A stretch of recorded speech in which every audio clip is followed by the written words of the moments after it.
Nouveau week-end de compétition pour les 3 équipes du centre de formation de l'OGC Nice. Une semaine après leur défaite 4-2 face à Lyon-Duchère, les U17 de Romain Latron accueillaient le leader stéphanois dans le cadre de la 5e journée de championnat.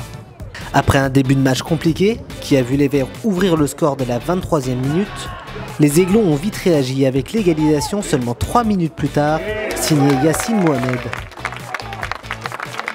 Dans sa lancée, le gym pousse et inscrit un nouveau but sur une merveille de coup franc de Eddy Béchard.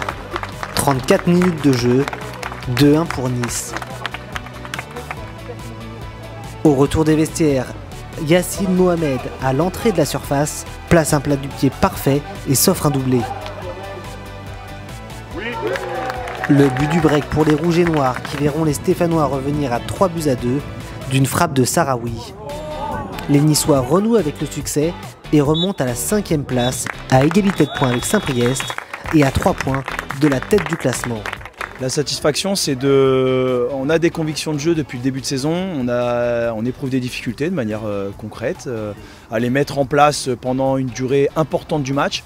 Aujourd'hui, on les a mis en place à 1-0 pour Saint-Etienne, en supériorité, on va dire, pour nous au niveau du score.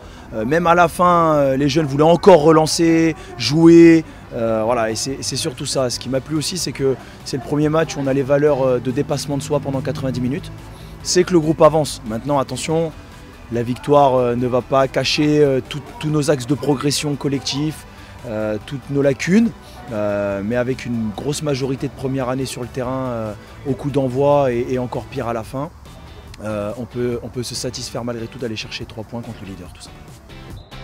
Les U19 étaient eux en déplacement à Toulon pour cette 6e journée de championnat.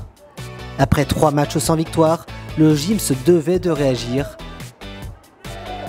Et il aura fallu attendre la 91e minute pour que le défenseur Yannis Naounou inscrive le but de la délivrance d'une tête croisée au ras du poteau. Une victoire au mental qui fait du bien aux joueurs de Johan Louvel, qui souligne la combativité de ses joueurs à l'issue de la rencontre.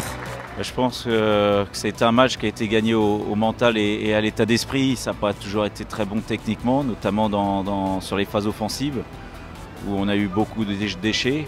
Mais par contre, mérite aux garçons qui ont tout fait jusqu'au bout et qui ont été chercher cette victoire à la 93e.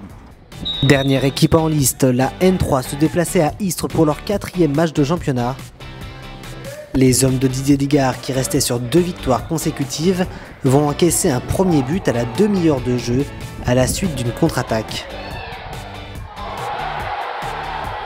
Le gym qui ne parviendra pas à revenir au score et encaissera un 2e but à la 66e minute de Lucas Valls. Score final 2-0 pour Istres, le coach du gym qui a reconnu en fin de match la supériorité de leur adversaire du jour. Déjà on est tombé sur une belle équipe, je pense que c'est la meilleure équipe que l'on a rencontrée jusqu'ici et ce qui n'a pas favorisé les choses c'est qu'en plus de ça nous on a été moins bons qu'à l'habitude. On a manqué d'intensité et surtout on n'a pas marqué les occasions qu'on a eues donc forcément ça complique les choses. Un bilan donc de 2 victoires et 1 défaite à l'issue de ce week-end pour les équipes de l'OGC Nice. Prochain rendez-vous le 2 octobre pour les U17 et les U19, avec respectivement un déplacement à Saint-Priest et la réception de l'Olympique de Marseille.